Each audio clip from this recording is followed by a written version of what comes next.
آج علم بہت ہے، لیکن اس وقت جو سب سے زیادہ کھپت ہے، ضرورت ہے، کمی ہے، وہ اس چیز کی ہے کہ ہمارے اندر علم بڑھتا جا رہا ہے، علم بڑھ چکا ہے، لیکن عمل نہ بڑھتا ہوا نظر آتا ہے، نہ اب تک بڑھ سکا ہے۔ اور یاد رہے کہ وہ علم جس پر عمل نہ ہو، وہ علم کس کام کا ہے؟ بنیادی طور پر شریعت نے اسی چیز پر زور دیا ہے، عمل۔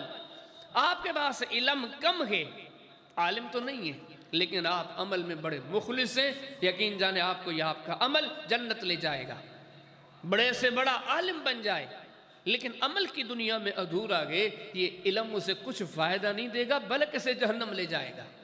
اصل جو معاملہ ہے، انسان کو جتنی اللہ پاک نے حیثیت دی ہے، طاقت دی ہے، قوت دی ہے، وہ عمل کے میدان میں کوشش کرے۔ تو انتہائی اس بات کو سامنے رکھتے ہوئے چند باتیں آپ کے سامنے ذکر کرتا ہوں، لیکن میری اور آپ کی کوشش یہ ہو کہ انشاءاللہ ہم ان باتوں کو جان کر سن کر بدلاؤ لائیں گے، تبدیلی لائیں گے۔ انشاءاللہ ہم ان چیزوں کو جان کر اپنی عملی زندگی میں ضرور ان کو اختیار کریں گے۔ کبھی ایسا نہیں ہوگا کہ ہم ان چیزوں کو جاننے کے بعد بھی ان کی طرف توجہ نہ دیں، اپنی سستیاں ختم نہ کریں، اپنے معاملات میں چستیاں لے کر نہ آئیں۔ سب سے پہلا جذبہ یہ ہونا چاہیے کہ انشاءاللہ جو سبق سنیں گے اس کو اختیار کریں گے۔ جب یہ سوچ ہوگی نا، پھر اللہ کی مدد بھی آئے گی، پھر انشاءاللہ منزل مقصود بھی مل جائے گی۔ اب یہ جو امت کے اصل سچے مسلمان تھے، پکے مسلمان تھے، سچے مومن تھے، پکے مومن تھے، حضرات صحابہ کرام رضوان اللہ علیہم اجمعین، وہ سچے کیوں تھے، وہ پکے کیوں تھے؟ حالانکہ ان کی جگہیں تو کچی تھیں، ان کی زندگیاں پڑھتے ہیں کپڑے پھٹے پرانے تھے۔ پھٹے پرانے کیا ہونے، ایسے بھی مثلے ہیں جن کے پاس ایک ہی چادر ہوتی تھی، قمیض بھی وہی ہوتی تھی، دھوتی بھی وہی ہوتی تھی، بھوک کے مارے گر جایا کرتے تھے۔ اتنی غربت اور فقیری ہوتی تھی کہ کئی ایسے لوگ تھے اس زمانے میں جو ان کو اپنے قریب تک بٹھانا گوارا نہیں کرتے تھے۔ وہ ان معاملات میں اتنے، اور یہ بھی نہیں کہ کر نہیں سکتے تھے۔ میں آپ سے پوچھتا ہوں، مشہور حدیث آپ نے سن رکھی ہے، صحیح بخاری کے اندر بھی ہے، مسند احمد کے اندر بھی، کئی کتابوں کے اندر آتی ہے کہ سیدنا ابو ہریرہ رضی اللہ تعالیٰ عنہ بے ہوش ہو کے گر پڑتے تھے۔ اور یہ بھی پکی ٹھکی بات ہے کہ ابو ہریرہ کو 95 سال کے بوڑھے تو تھے نہیں، 30-35 سال، 40 سال جوانی کی عمر ہے۔ میں آپ سے پوچھتا ہوں، اس جوانی کے عمر میں بوڑھا بھی نہیں ہے، یہ بے ہوش ہو کے کیوں گرتا ہے؟ ایک سوال ذہن میں آتا ہے، کیا اس کو کمانا نہیں آتا؟ آتا ہے۔ کیا اس کے جسم میں طاقت نہیں ہے؟ بالکل ہے۔ تو پھر کیوں؟ آسان سی بات ہے، وہ ان طاقتوں کو، ان توانائیوں کو بجائے مال کٹھے کرنے میں، وہ دین کٹھے کرنے میں محنت کرتے گئے، نبی کریم علیہ السلام کی حدیثیں کٹھے کرنے میں محنت کرتے گئے۔ یہ نہیں کہ ان لوگوں نے جتنے ان کے پاس وسائل تھے وہ اللہ کے دین پر خرچ کیے۔ آج ہم تندرست ہیں، صحت مند ہیں، سب غریب بھی نہیں ہیں، امیر بھی ہیں، لیکن دکھ اس بات کا ہے کہ ہم کچھ کرنے کے لیے تیار نہیں، عمل کی دنیا میں آگے بڑھنے کے لیے تیار نہیں۔ یہ عمل میں آگے بڑھنے کے لیے ایسے تیار تھے کہ ہمہ وقت یہ اپنے کان لگائے بیٹھے تھے کہ کوئی حکم ربانی مل جائے، عمل کریں، اللہ راضی ہو جائے، آخرت کے کھاتے میں کوئی نہ کوئی نیکی لکھ دی جائے۔ ہر حدیث پر، ہر آیت پر سنتے تھے، اسی ٹائم سے عمل کرنا شروع کر دیتے تھے۔ چند مثالیں آپ کے سامنے ذکر کروں۔ اللہ کے دین نے فرمایا کہ مومنو چستی پیدا کرو، سستی نکال دو۔ فرمایا وَسَارِعُوا إِلَىٰ مَغْفِرَةٍ مِّن رَبِّكُمْ، اللہ کی بخشش کی طرف، اس کی جنت کی طرف بھاگو، دوڑو، محنت کرو۔ ساریوں کی معنی کیا ہے؟ عربی زبان میں سین، را، ای، یہ مادہ جہاں بھی آئے گا تو اس کی معنی بنے گی جلدی کرو۔ واللہ سریع الحساب، اللہ بہت جلد حساب دینے والا ہے۔ فرمایا کہ نیکی کے میدان میں جلدی کرو۔ یسارعون فی الخیرات، فرمایا کہ تم میں سے ایسے لوگ ہیں جو نیکی کے میدان میں جلدی کرتے ہیں، اولئک ھم المفلحون، وہی لوگ کامیاب و کامران ہیں۔ پھر اور وضاحت کی نبی کریم علیہ السلام نے ان کلمات کی، چونکہ آپ کی ڈیوٹی ہی یہی ہے، تبیان لکل شیء، اے محمد کریم علیہ السلام، ہم نے آپ کی طرف ایسا قرآن نازل کر دیا ہے جو ہر چیز کی وضاحت کرتا ہے، لیکن ہم آپ کی طرف نازل کیوں کر رکھے ہیں؟ اِنَّا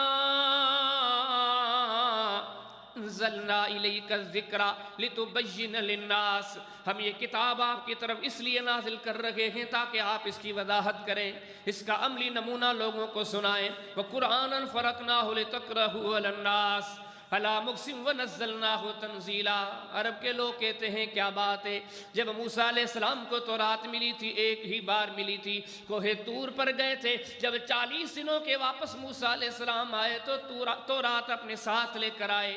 کیا بات ہے، محمد کریم علیہ السلام اگر نبی ہے، پورا قرآن ایک جگہ پر کیوں نہیں ملتا؟ کبھی 2 آیتیں مل رہی ہیں، کبھی 4 آیتیں، کبھی 6 آیتیں، کبھی 8 آیتیں۔ اللہ پاک نے آسمانوں سے جواب نازل فرمایا، حبیب آپ جواب نہ دیں، ہم جواب دیتے ہیں۔ وَقُرْآنًا فَرَقْنَاهُ لِتَقْرَأَهُ عَلَى النَّاسِ عَلَىٰ مُكْثٍ وَنَزَّلْنَاهُ تَنزِيلًا۔ اے محمد کریم علیہ السلام، ہم تھوڑا تھوڑا قرآن اس لیے نازل کرتے ہیں تاکہ آپ لوگوں کو یہ قرآن ذرا سمجھا بھی دیں، پڑھ کے سنا دیں، وضاحت کر دیں۔ اب ان آیات نے کہا کہ سنو، سست نہ بنو، دین کے معاملے میں چست بنو، اللہ کی رضا کے میدان میں چست بنو۔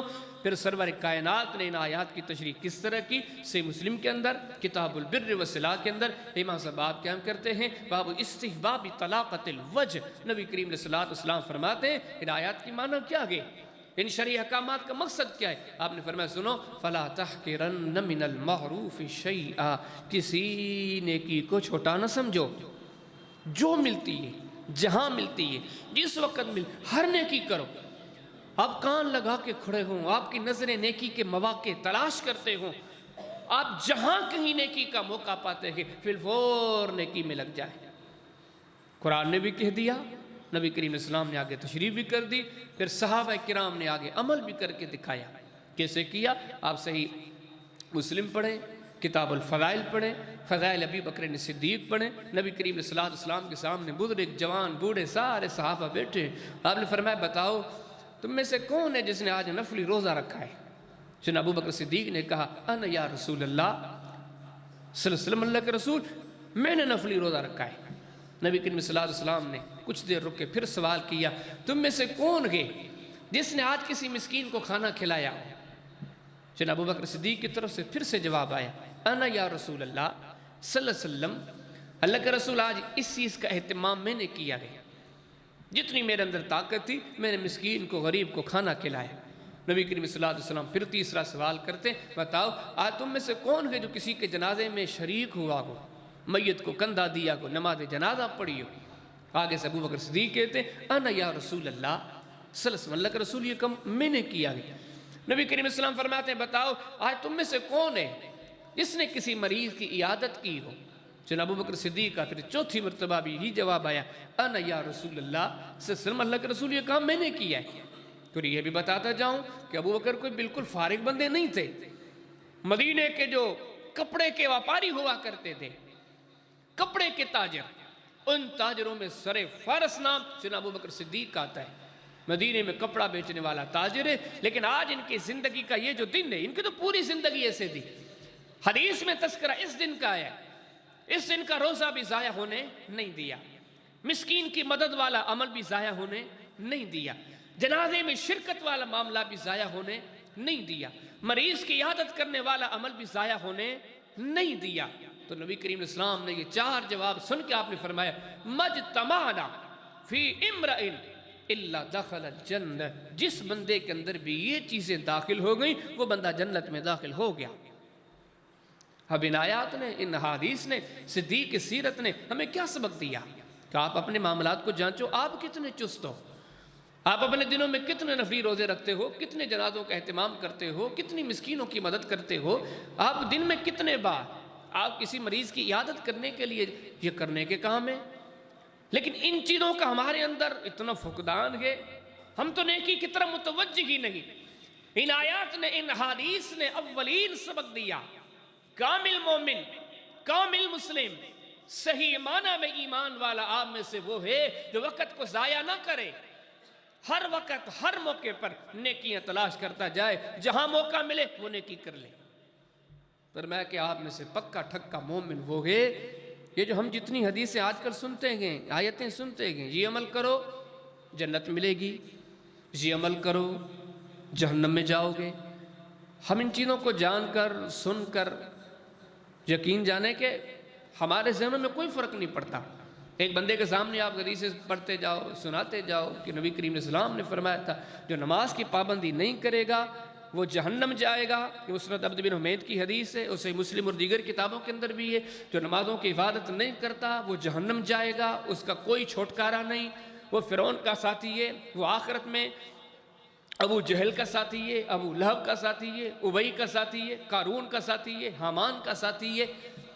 صریح قرآنی, یہ تو حدیث سی, صریح قرآنی آیات کہ جہنمی بے نمازی لوگ جہنم میں جائیں گے, جہنمی بنیں گے, سکر کی وادی میں جلیں گے. جنتی ان سے پوچھیں گے آپ یہاں کیوں جل لگے ہو؟ وہ جواب دیں گے اس لیے ہم تو نماز نہیں پڑھتے تھے.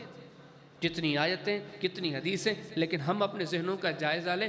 ہم نے کبھی ان چیزوں کو حقیقت جان کر عمل کے لیے آگے قدم بڑھایا؟ ہر برائی کے بارے میں ہم نے سن رکھا ہے کہ جھوٹ کا یہ نقصان ہے, غیبت کا یہ نقصان ہے, دھوکے کا یہ نقصان ہے, بے شمار احکامات ہیں. لیکن حقیقت یہ کہ ہمارے دلوں میں جو اعتماد ہونا چاہیے وہ نہیں ہے. اب صحابہ کرام کے زمانے میں کتنا اعتماد تھا.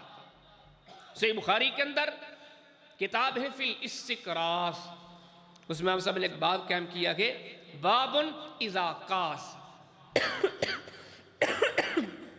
حدیث لے کر آئے نبی کریم صلی اللہ علیہ وسلم کے زمانے کا ایک واقعہ ہے, بڑا مشہور ہے, لیکن اس کا ایک نقطہ ہے. تو حدیث ساری بڑی اہم ہے, لیکن اس نقطے سے اس حدیث کا ایک نقطہ تعلق رکھتا ہے.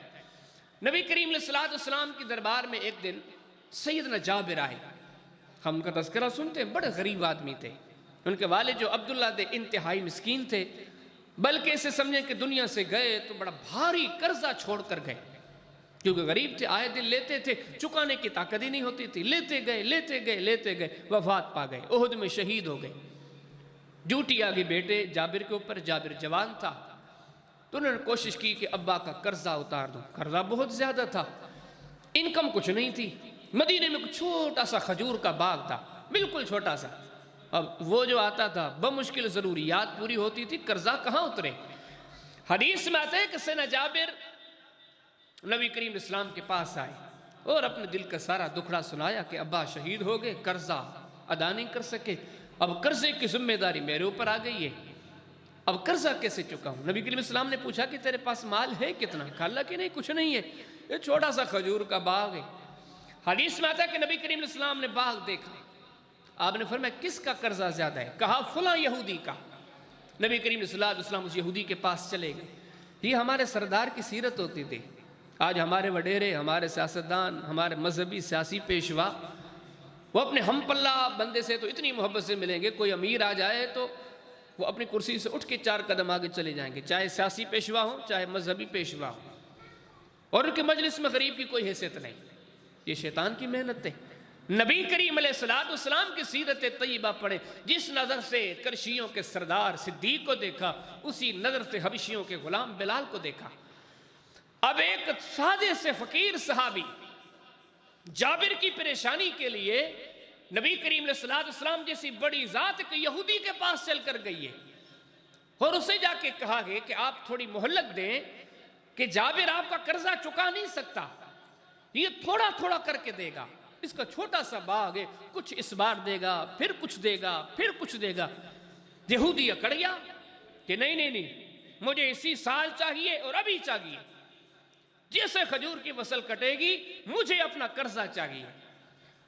نبی کریم صلی اللہ علیہ وسلم جابر کے ساتھ ہے. کہا جابر یہ یہودی نہیں مانتا. نبی کریم صلی اللہ علیہ وسلم پھر جابر کے باغ میں آئے. حدیث میں آتا ہے کہ آپ اس چھوٹا سا باغ تھا, اس باغ کے درختوں کو دیکھتے گئے, باغ کو دیکھتے ہیں, باغ تو چھوٹا سا ہے, قرض تو بہت زیادہ ہے. نبی کریم صلی اللہ علیہ وسلم نے تھوڑی دیر خاموش ہو کے فرمایا جابر اس یہودی کو جا کے بول دو کہ تو گھمنڈ دکھاتا ہے, غرور دکھاتا ہے, مہلت نہیں دیتا, ٹھیک ہے تجھے تیرا قرضہ مل جائے گا. دن آنے دو, جب یہ کھجور کٹے گی آپ کو اپنا قرضہ پورا مل جائے گا. اور تیسرے ان دونوں کے ساتھ چلنے والے کون ہیں؟ سیدنا عمر بن خطاب رضی اللہ تعالی عنہ. یہ 3 بندے گئے, باغ میں چل لگے گئے. نبی کریم اسلام نے کہا جابر کو, جابر یہودی سے جا کے کہو ہم کوئی مہلت نہیں مانگتے, مل جائے گا تجھے اپنا قرضہ. جابر گئے, یہودی کو کہہ کر واپس آ گئے. ایک آدھے دن میں باغ کے کھجور کا معاملہ آیا، نبی کریم صلی اللہ علیہ وسلم نے فرمایا کاٹو. کاٹنے کے بعد کھجور رکھی گئی جو ڈھیر لگ گیا، چھوٹا سا ڈھیر تھا. جابر فرماتے ہیں نبی کریم صلی اللہ علیہ وسلم قریب بیٹھ گئے. آپ نے فرمایا کہ جابر صرف یہ یہودی نہیں، آج جن جن کا قرض ہے سب کو بلاؤ. نبی کریم صلی اللہ علیہ وسلم قریب بیٹھے. جابر فرماتے یہودی کو بلایا، دوسروں کو بلایا، سارے لوگ بیٹھے. جابر قرض دیے جا رہا ہے، قرض دیے جا رہا ہے. فرماتے ہیں یہودی سمیت سب کو قرضہ دے دیا. لیکن جب کھجور کے ڈھیر کی طرف نظر کی، کھجور کا ڈھیر اتنا ہی پڑا تھا. فرماتے ہیں میں حیران رہ گیا. نبی کریم علیہ السلام نے فرمایا جابر قرضہ تیرا اتر گیا؟ کہتے ہاں اللہ کے رسول قرضہ تو اتر گیا. آپ نے فرمایا کہ جابر اپنے ساتھ اس دن جو تیسرا بندہ تھا وہ تو عمر تھا اور اس وقت عمر نہیں ہے. جابر جاؤ عمر کو جا کے بتا کر آؤ ہم نے یہودی کا قرضہ اتار دیا ہے. جابر وہاں سے نکلا. حدیث میں آتے کہ سیدنا عمر کے پاس آئے اور کہا کہ عمر وہ جو اس دن یہودی شور کر رہا تھا آج ہم نے اس یہودی کو بھی قرضہ دے دیا اور باقی جتنے قرضدار تھے ہم نے ان کو بھی اپنا قرض دے دیا. سیدنا عمر نے مسکراتے فرمایا جابر بتانے کیوں آئے گا؟ جس دن میں نبی کریم یہ اعتماد ہے، یہ نبی کریم صلی اللہ علیہ وسلم کی بات پر یقین ہے. قبر و قیامت کے تو وہ معاملات ہیں کہ اللہ کے رسول نے بار بار بتائے گئے. لیکن آج سیدنا عمر نے کیا کہا؟ عمر نے فرمایا جابر بتاتے کیوں ہو؟ میں جو اس دن آپ کے ساتھ تھا، نبی کریم علیہ السلام کے ساتھ جب کھڑا تھا، آپ کے ہونٹوں سے جب یہ جملے نکلے تھے اس قرضی کو بلاؤ، اس یہودی کو بلاؤ، اس کو یہاں سے قرض مل جائے گا. عمر فرماتے مجھے اس دن سن کے 100% تسلی آ گئی کہ سارے جابر کے قرض اتر جائیں گے.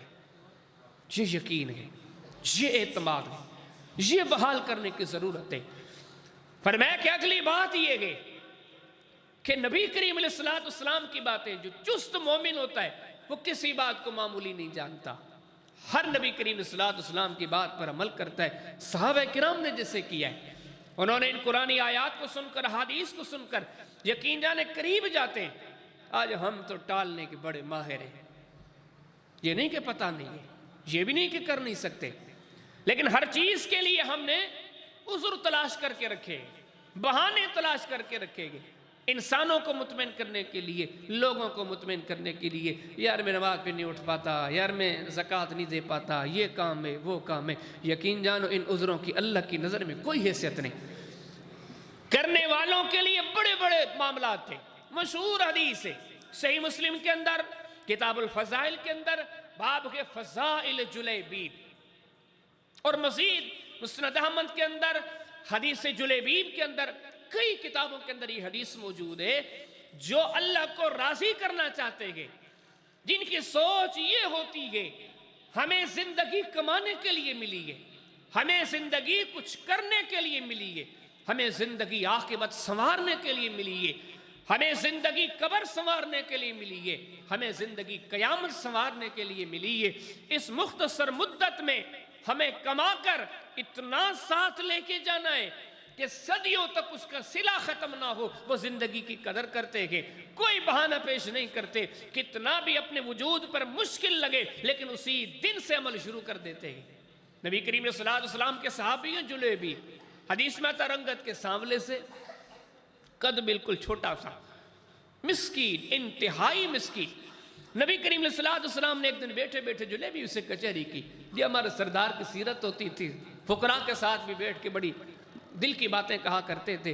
نبی کریم علیہ السلام نے جلیبی سے پوچھا جلیبی کیا بات ہے، تیری عمر بھی بڑی ہو گئی ہے، تو نے شادی کیوں نہیں کی؟ آگے سے کہنے لگا اللہ کے رسول مجھے اپنی بیٹی کون دے گا؟ نہ میرے پاس مال گئے، نہ میرے پاس صورت گئے، نہ میرے پاس جسامت گئے، میں تو ایک سادہ سا فقیر بندہ، مجھے کون اپنی بیٹی دے گا؟ نبی کریم علیہ السلام نے یہ سنا. فرمایا اچھا جلیبی بھی یہ بات ہے؟ کہا اللہ کے رسول یہ بات ہے. فرمایا اٹھو جاؤ فلاں انصاری کے پاس، جو انصاریوں کا ایک بہت بڑا صاحب مقام، صاحب حیثیت بندہ ہے، اس کے پاس جاؤ. اس کی جوان بیٹی موجود ہے، جا کے اس کو کہو کہ اپنی بیٹی کا رشتہ تجھ سے کر لے. جلیبی فرماتے مجھے بڑا عجیب لگا، اللہ کے رسول صلی اللہ علیہ وسلم نے بھیج دیا، میں وہاں گیا اور وہاں بھی اتنا بڑا گھرانہ تھا. جلیبیب نے جب اس بچی کے والدین سے بات کی والد سے بات ہوئی، پیچھے ماں بھی سن رہی ہے، ان سے باتیں ہو رہی ہیں۔ جلیبیب سادہ سا بندہ، جو معاملات دیکھتے ہیں اس کی گفتگو بھی سادہ سی ہوگی۔ اس انصاری سردار کے پاس گئے، کہا دیکھو نا یہ کتنی بڑی بات ہے، آج ہم اس معاشرے میں اگر کوئی امیر بھی آتا ہے تو ہم کہتے ہیں اپنے والد کو بھیجو، اپنے سرپرست کو بھیجو، اپنے ذمہ دار کو بھیجو، لیکن یہاں پر کوئی نہیں آیا، یہ سادہ سا مسکین اس انصاری کے در پر آیا ہے اور کہتا ہے کہ میں آیا ہوں، آیا نہیں بلکہ مجھے بھیجا گیا ہے۔ کیوں بھیجا گیا ہے؟ مجھے نبی کریم علیہ السلام نے بھیجا ہے، آپ اپنی بیٹی کا رشتہ میرے ساتھ کر لیں۔ صحابی رسول تھے، اپنی جگہ پر تو ان کا ایمان تھا، لیکن آگے سے سوچنے لگے میری بیٹی تو بڑے ناز نخروں سے پلی ہے۔ وہ کہنے لگا کہ میری بیٹی نے تو بڑے بڑے رشتے ٹھکرا دیے ہیں اور تو سادہ سا مسکین سے بندہ ہے، میری بیٹی تجھے کہاں تسلیم کرے گی؟ اس وقت کی بیٹیاں، عورتیں، اللہ ہماری عورتوں کو بھی ایمان دے، اللہ رسول کی تعلیم کی قدر کرے۔ یہ والد کی بات ہے، والد اور والدہ آپس میں مشورہ کر کے کہتے ہیں جلیبیب یہ کام بڑا مشکل ہے، بیٹی نہیں مانے گی۔ حدیث میں آتا ہے کہ جلیبیب اٹھ کے جانے لگے، پردے کے پیچھے سے ایک عورت نے آواز دی، اسی بیٹی نے آواز دیا، کہا کہ ابا اس کو بھیجا کس نے ہے؟ کہنے لگی اللہ کے رسول نے۔ کہا کہ بیٹا، کہنے لگی ابا اس کو نہ دیکھو، دیکھو کہ بھیجا کس نے ہے۔ یہ بات اپنی جگہ پر صحیح ہے، میں بڑے ناز نخروں میں پلی ہوں، میں نے بڑے رشتے ٹھکرا دیے ہیں، لیکن آج اگر میری دہلیز پر محمد کا بھیجا ہوا رشتہ آیا ہے، سلسلہ میں ٹھکراؤں گی نہیں، یہ رشتہ مجھے قبول ہے۔ والد نے سنا، ماں نے سنا، راضی ہو گئے، خوش ہو گئے۔ جلیبیب نبی کریم علیہ السلام کی دربار میں آتے ہیں۔ اب یہ دیکھو آج ہم مولویوں کی باتیں سن کے کئی لوگ کہتے ہیں مولویوں تمہارا تو کوئی اور مقصد ہی نہیں ہے، تم تو کہتے ہو دکان کام کاج سارے راستوں پہ چھوڑ کے دین کی طرف چل پڑے۔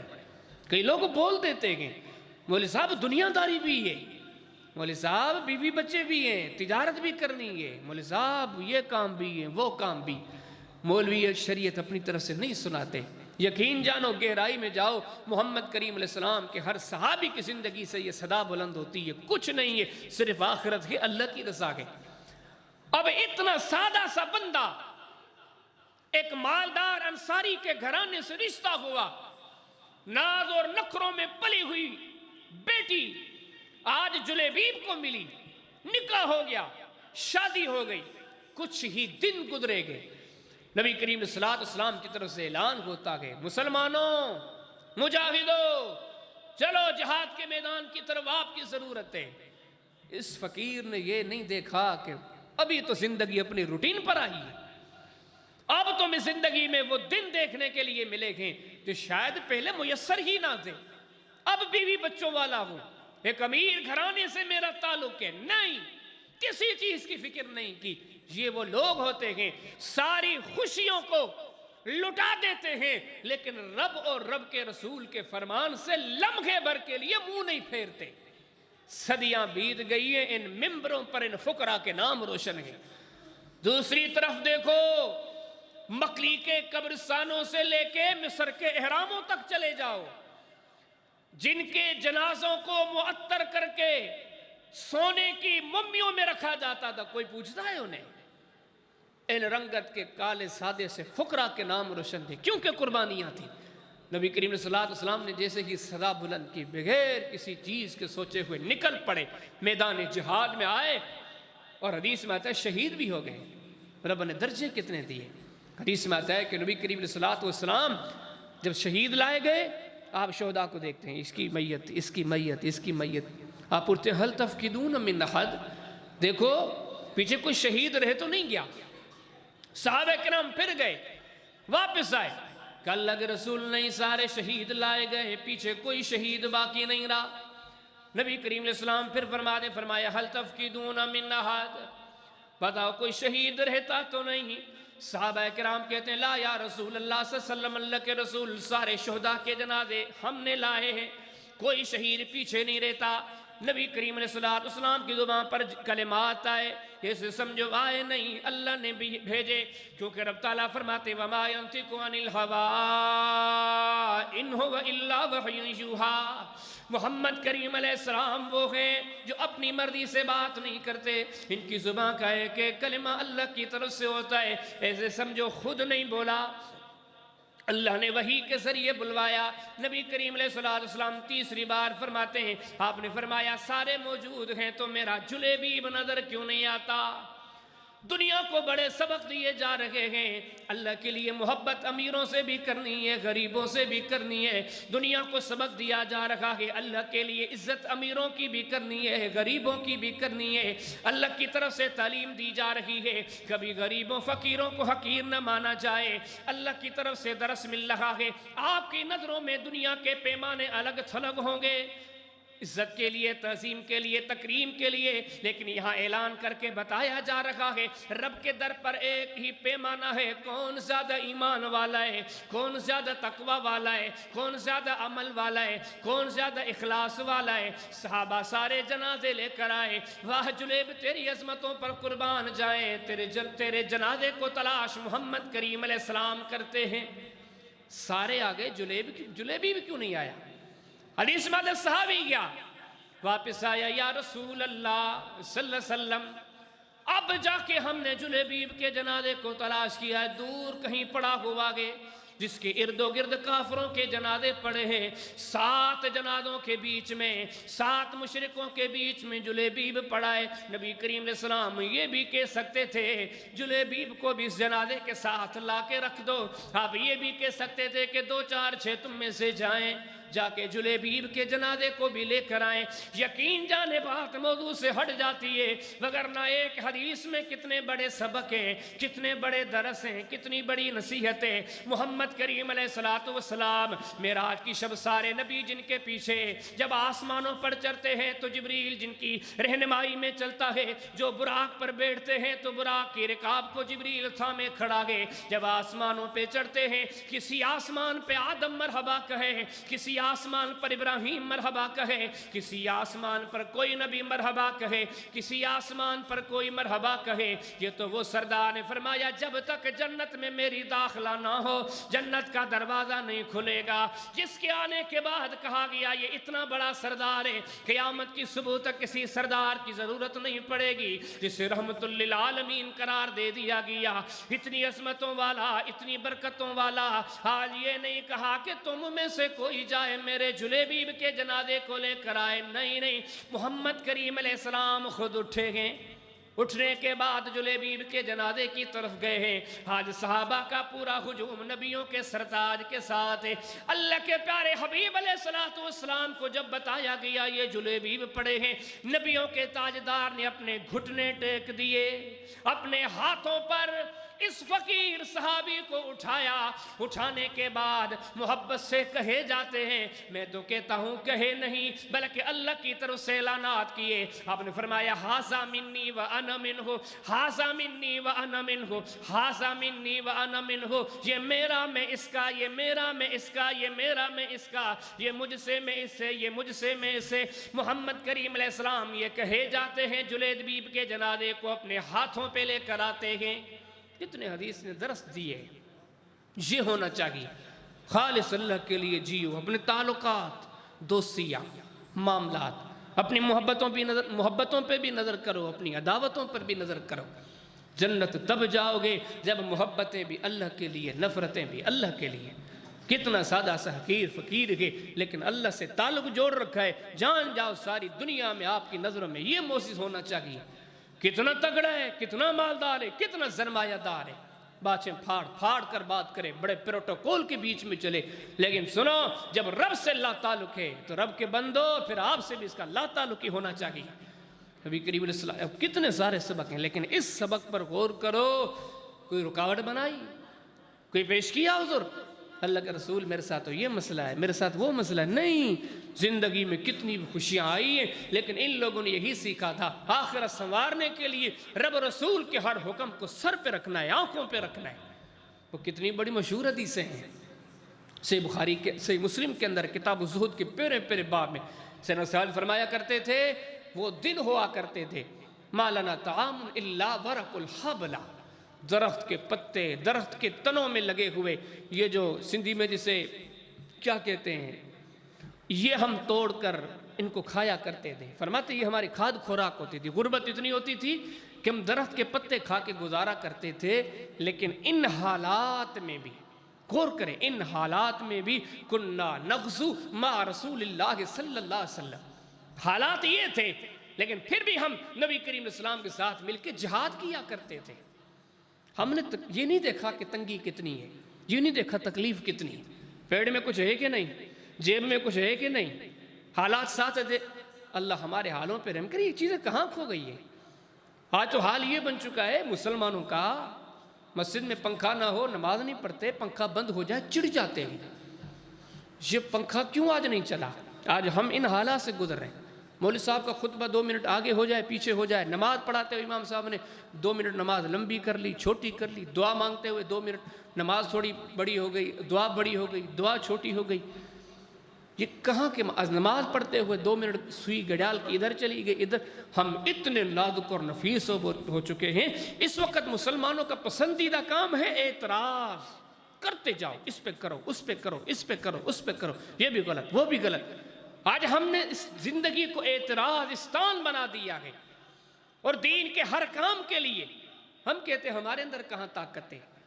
آپ جاؤ ہمارے یہ معاشرہ سماج کسی بھی دینی کام کے لیے چلے جاؤ، ہمارے سامنے فرصت نہیں، مصروفیت کے انبار آ جاتے، اور ہم یہ کہہ رہے ہیں کہ ہم اپنے آپ کو مطمئن کیے جا رہے ہیں، اگلے بندے کو مطمئن کیے جا رہے ہیں۔ ارے نادان تو اپنا نقصان کر رہا ہے، ہو سکتا ہے کہ تجھے تیرا یہ وقت جنت کے قریب لے جاتا، تجھے تیرا یہ وقت اللہ کی رضا اور محبت کے قریب لے جاتا، تو نے وہ وقت دینے سے انکار کر دیا، تو نے 4 پیسے لگانے سے انکار کر کے تو نے بعد میں یہ سوچا میرے پیسے بچ گئے، یہ پیسے تو تیرا بچہ لے جائے گا، بیٹا بیٹی بیوی، این ممکن ہے تیرے یہ 4 پیسے تجھے تیری جنت کی طرف لے جاتے، اللہ کی رضا کی طرف لے جاتے۔ یقین جانے صحابہ کرام کے حالات پڑھتے ہیں، انہوں نے اللہ کی رضا کے لیے کبھی حالات کا انتظار نہیں کیا۔ آج ہم دین کے ہر کام کے لیے پہلے حالات دیکھتے ہیں، اجازت دیتے ہیں یا نہیں دیتے، طبیعت اجازت دیتی ہے نہیں دیتی، مزاج اجازت دیتا ہے نہیں دیتا۔ کہا کہ مومنوں کی نظر ہما وقت رضا ربانی پر ہوتی ہے۔ حالت یہ گئے کہ درخت کے پتے کھا کر گزارا کرتے گئے، لیکن اس حالت میں نوافل کا نہیں کہا جا رہا، یہ نہیں کہا جا رہا کہ کونے پکڑ کے تسبیح پہ پڑھو سبحان اللہ، نہیں، بھوکے اتنے کہ پیٹ میں کھانا نہیں، درختوں کا پتا کھا کے گزارا کرتے ہیں۔ حکم ہوتا ہے اٹھو اس حالت میں کفار کے ساتھ مقابلہ کرو، نہیں کہا اللہ کے رسول حالات نہیں۔ جو اپنے حالات کو عذر بناتے ہیں وہ اپنے ذہنوں اور اپنے دلوں کو تسلیاں دے دیں، ایمان ہمارے پاس نہیں رہا۔ جن کے پاس ایمان ہوتا ہے حالات کو نہیں دیکھتے۔ تو میں آپ کے سامنے رد کر رہا تھا یہ ہے عمل کے لیے، اطاعت گزاری کے لیے کوئی رکاوٹ نہیں۔ ہم نے تو جا بجا رکاوٹیں بنائی ہوئی ہیں، ایک سے نکلتے ہیں دوسرے سے نکلتی ہے تیسرے سے نکلتی ہے چوتھی۔ مومنوں کے لیے کوئی رکاوٹ نہیں۔ فرمایا غربا کی مدد کرو، میں بھی بیٹھا ہوں آپ بھی بیٹھے ہیں، پورا ہفتہ گزرا ہے، پورا مہینہ گزرا ہے، ہم کتنے غربا اور مساکین کی قدر کرتے؟ بالکل بھی نہیں۔ پھر آگے سے کافی سارے ذہنوں میں جوابات آتے ہیں کہ ہمارے پاس تو کچھ ہے نہیں، ہم تو اس کنڈیشن میں ہیں نہیں، ہم تو اس کیفیت میں ہیں نہیں۔ ایک بات ایمان سے سوچو، ہم جتنے بھی ہیں، کوئی 5 بچوں کو پال رہا ہے، کوئی 10 کو پال رہا ہے، کوئی 15 کو پال رہا ہے، آپ کیا سمجھتے ہیں؟ قرآن کہتے ہیں الہاکم التکاثر کی آخری آیت ہے لَتُسْأَلُنَّ يَوْمَئِذٍ عَنِ النَّعِيمِ، ہر نعمت کے بارے میں پوچھا جائے گا۔ ہم جہاں رہتے ہیں، جن گھروں میں، جن سہولتوں میں پلتے ہیں، ہم بڑے بڑے خاندانوں کے کفیل ہیں، اور ہم بڑے فخر سے کہتے ہیں کہ ہم بڑی زندگی عیش اور سکون کی بسر کر رہے ہیں۔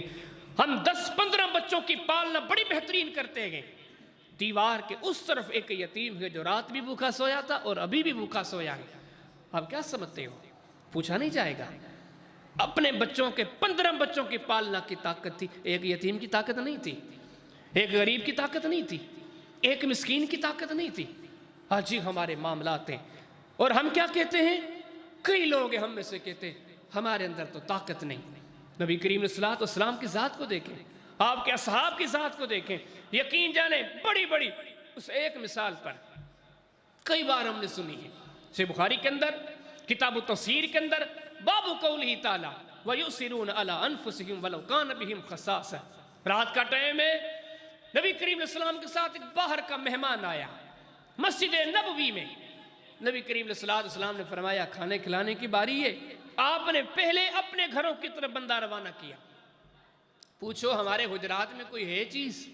وہاں جانے والا گیا اور واپس آیا کہ اللہ کے رسول وہاں تو کہتے ہیں کچھ بھی نہیں ہے. اچھا, نبی کریم علیہ السلام نے اعلان کیا ہے تم میں سے کوئی جو آج اس مہمان کو لے کر جائے. حدیث میں آتا ہے فقام رجل من الانصار, ایک انصاری کھڑا ہو گیا, اور حدیث میں آتا ہے سب سے زیادہ مسکین یہی تھا. آگے اس کی مسکینی کا تبصرہ آ رہا ہے. اللہ کے رسول میں لے کے جاؤں گا. نبی کریم علیہ السلام نے بندہ بھیج دیا. حدیث میں آتا ہے مہمان کو لا کے گھر آیا, اپنی بیوی سے کہنے لگا, بلکہ کہنے سے پہلے اس نے ایک نصیحت کر دی, کہا کہ فَلَا تَدَّخِرِي ضَيْفَ رسول اللہ صلی اللہ علیہ وسلم, اے میری بیوی آج بچا کے کوئی چیز نہیں رکھنی, چھپا کے کوئی چیز نہیں رکھنی. آج ہمارے در پر رسول اللہ کا مہمان آ چکا ہے کوئی چیز. غریب سا بندہ تھا. بیوی نے کہا ہے کون سی چیز کو چھپاؤں گے, آج پہلے گی نہ میں نے کھایا ہے نہ تیرے لیے کوئی کھانا پڑا ہے. پھر چھوٹے بچے ہیں, آج ان کا تھوڑا سا کھانا پڑا ہے, ان کو ایسے سلا دیتی ہوں, وہ مہمان کو کھلا دو. کہا ٹھیک ہے, بچوں کو آج ایسی تسلی دے کے سلا دو, تو بھوکی سو جا, میں بھوکا سو جاتا ہوں. آج اس مہمان کو کھانا کھلاتے ہیں. حدیث میں آتا ہے کھانا رکھا, مہمان بھی ظاہری بات ہے نبی کریم علیہ السلام کا زمانہ ہو, جو دور سے چل کر رسول اللہ کی مجلس میں آیا ہو, بندہ بھی کوئی عام تھوڑی ہوگا, بڑی ذہانت کا بندہ تھا.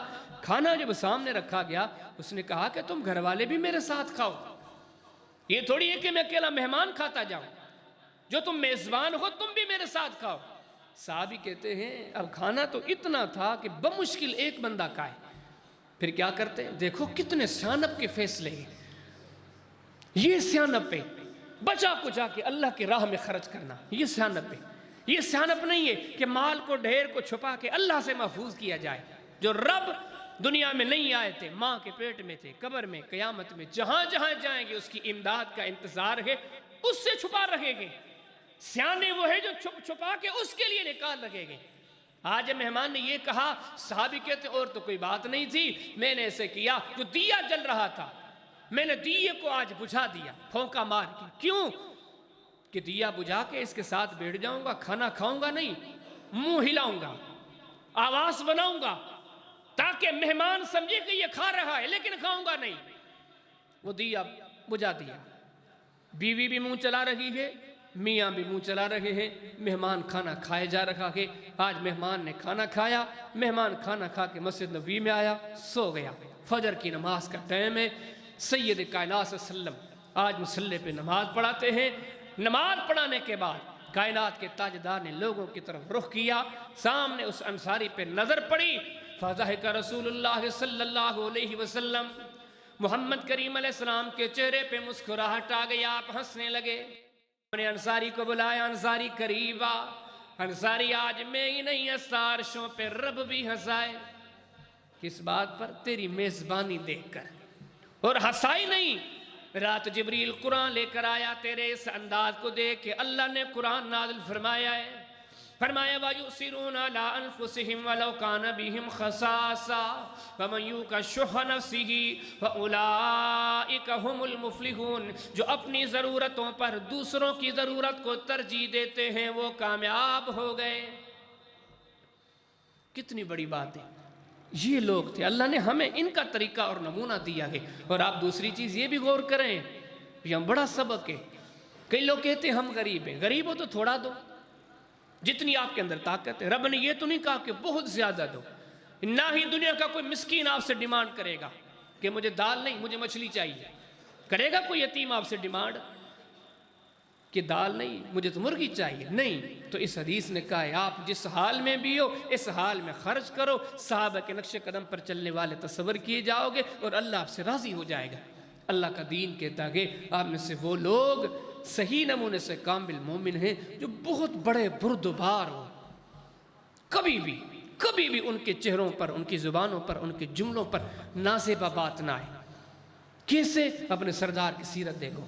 حدیث میں آتا ہے کہ ایک بار ایسے ہوا، نبی کریم علیہ السلام کا زمانہ، صحیح بخاری کتاب المناقب باب شہود الملائکہ، نبی کریم علیہ السلام کا زمانہ ہے، ابھی شراب حرام نہیں ہوئی، ابھی شراب لوگ پیتے گئے، شراب جائز سی ابتدا میں۔ ایک دن نبی کریم علیہ السلام کے دربار میں سیدنا علی دوڑے آئے، جیسے پریشان ہو، دوڑے آئے، کہا اللہ کے رسول آج حمزہ نے بڑا نقصان کر دیے۔ آپ نے فرمایا کیا کیا؟ کہا اللہ کے رسول، سیدنا علی کی زندگی بڑی غربت والی تھی، کہ اللہ کے رسول میری 2 اونٹنیاں تھی، 2 ہی تھی، اور آج حمزہ نے شراب پی ہے اور بہت زیادہ شراب پی، شراب پینے کے بعد تلوار لی، نشے میں میری اونٹنیوں پر تلوار چلائی، میرے اونٹنیوں کے پیٹ میں تلوار داخل کی۔ اب کس کے سامنے بات کی جا رہی ہے؟ جو رؤوف الرحیم گئے، حدیث کی کتابوں میں جاتے ہیں، ان کے سامنے چونٹیوں پر آگ جلائی گئی، چیخ اٹھے کہ خبردار، چونٹیوں کو تکلیف کیوں دیتے ہو؟ کبھی اونٹ نے شکایت کی، کبھی کسی پرندے نے شکایت کی، جو آئے ہی دنیا میں رحمت اللہ عالمین من کر فی الفور اٹھے کہ یہ کیا ہوا؟ حدیث میں آتا ہے کہ آپ جذبات سے، غصے سے آ رہے ہیں کہ حمزہ نے یہ کیا کیا؟ نبی کریم صلی اللہ علیہ وسلم آئے، دیکھا کہ حمزہ بیٹھے ہوئے، کچھ اور لوگ بھی بیٹھے ہوئے ہیں، حمزہ شراب کے اوپر شراب پیے جا رہے ہیں، ابتدا اسلام کی بات ہے۔